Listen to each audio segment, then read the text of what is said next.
पण brushing technique is very important. Same thing duration. किती वेळ करायचा, येस, कितीदा करायचं, कितीदा करायचं आणि किती वेळ करायचं. आता किती वेळ करायचं, सकाळी उठायचं, ब्रश करायचं.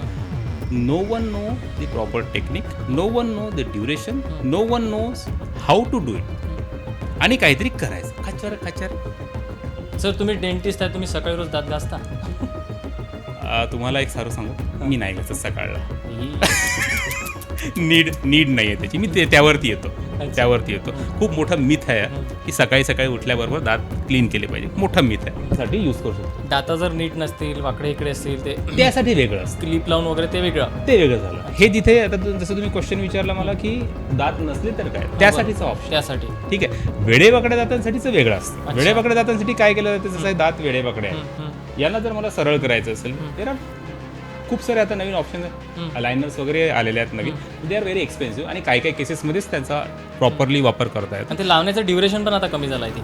हो, ड्युरेशन कमी झालं बऱ्यापैकी. But it depends on the case. अच्छा.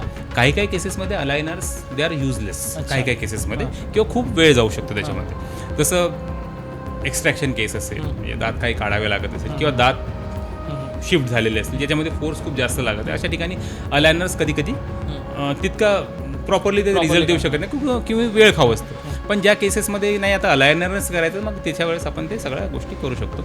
पण अशा केसेसमध्ये त्याचा एक्सपिरियन्स लॅक असेल तो दुसरी गोष्ट सांगेल किंवा तिसरी गोष्ट सांगेल. पण मोस्टली जर एक्सपिरियन्स व्यक्तीकडे जर तुम्ही ह्या सगळ्या गोष्टी कराल तर नुकसान होण्याची शक्यता कमीत कमी होते.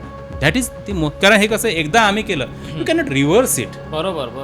तुम्ही त्याला रिव्हर्स नाही. आता मी इनॅमल पूर्ण कट केला, रूट कॅनल सगळं आता काय रिव्हर्स करायसाठी राहिलं. तर रिव्हर्स करणे मोस्ट चॅलेंजिंग काम राहतं. रिव्हर्स करणे ते सहसा पॉसिबल नाही राहतं. म्हणून पहिली जी स्टेप असते, Wien you step in, I think this is the most important part of the treatment.